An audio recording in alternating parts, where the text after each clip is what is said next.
Hi everyone, Love the Neat Time Tano here, the internet's busiest music nerd, and it's time for a review of this new Rae Jepsen album, The Loveliest Time. Canadian pop queen Rae Jepsen is back with a brand new LP, spoiling us because she just came out with a record last year, The Loneliest Time. But this driving spark of prolific creativity makes quite a bit of sense, especially with Carly's last LP being one of her most eclectic explorations of pop. That anything goes kind of attitude, I imagine, could lead to a lot of output. Plus, Carly has a tendency to release B-side records of whatever album cycle she is in at the time. Dedicated side B, Emotion side B, it's pretty much expected at this point. And while The Loveliest Time isn't formally tagged as a B-sides album, this thing is clearly meant to be seen in connection with its predecessor, The Loneliest Time. The issue is, though, while The Loneliest Time was Carly's most eclectic record, it was easily her messiest album so far too, most inconsistent. So I went into this thing assuming we might be in for an equally unfocused batch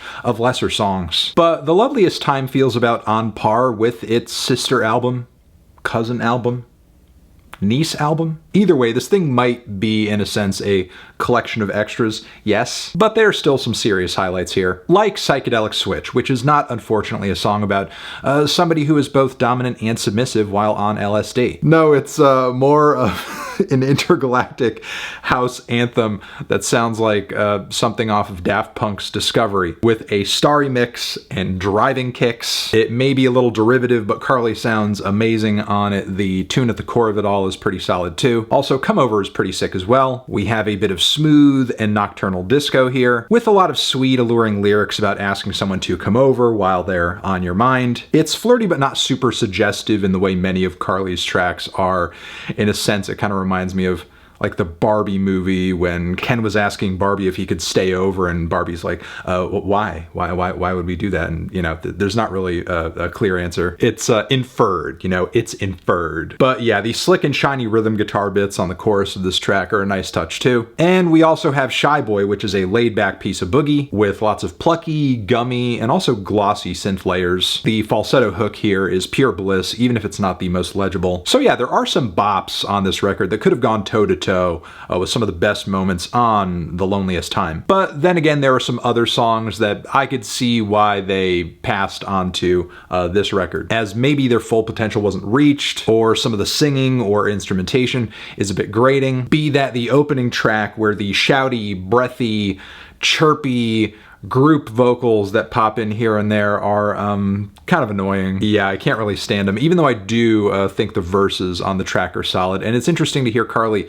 switch things up rhythmically, singing over just some huge and booming drums. There's also After Last Night, whose busy rhythm section sounds like something out of an IDM headphone motif. But then it's made sweet with some idyllic string hits and super sweet synth licks. It's just a slightly awkward pairing, I suppose. And then there's Aeroplanes, which I think is a kind of interesting experiment in crafting a pop song out of some mildly dissonant, off-kilter pieces of instrumentation. There's something about it that feels a little childish and detuned, and while I'm intrigued by it, it sounds different for Carly, I wouldn't necessarily say I love it. There are some unexpected instrumental switch-ups that I think work pretty well though, namely the track Collage, which sounds like if you had Kevin of Tame Impala put together for Carly, a nice little dreamy synth odyssey, over which she delivers some pretty crushing and heart-wrenching lyrics that express a lot of regret. There are some moments instrumentally and aesthetically that are pretty familiar on this record though too. The sound of the track Kamikaze, for example,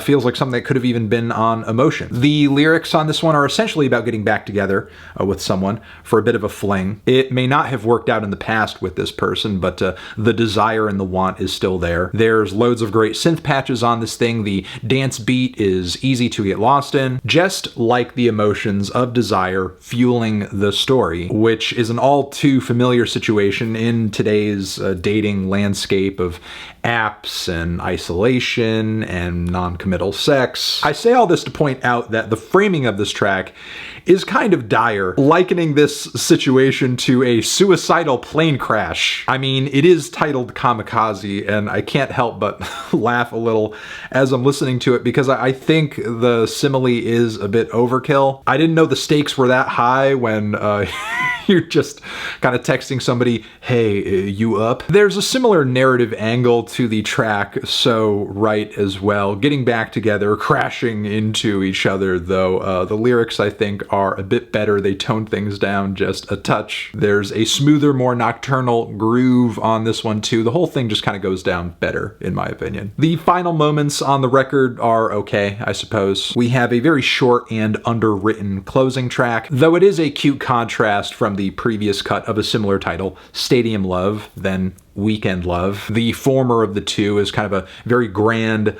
over-the-top statement with blaring synthesizers and guitars. Meanwhile, the latter is a more kind of low-key approach to addressing love and infatuation, with some zany synths and a lot of rhythm fragments bouncing off of each other. Not a terrible finish, but not a strong one either. However, I wasn't really expecting the world from this album that, again, is essentially a bunch of extras from this album cycle for Carly, which, given the last album, quality-wise, sonically, stylistically, is pretty much what I expected. Somewhere the execution is off, somewhere the ideas just didn't really come together all that well. But it is a Carly record, and even Carly's extras are often more interesting than a lot of modern pop that's out there today. I'm feeling a light to decent 6 on this one. Transition, have you given this album a listen? Did you love it? Did you hate it? What would you rate it? You're the best, you're the best. What should I review next? Hit the like if you like. Please subscribe, and please don't cry. Hit the bell as well. Over here next to my head is another video you can check out. Hit that up or the link to subscribe to the channel. Anthony Fantano, Carly Rae Jepsen, forever.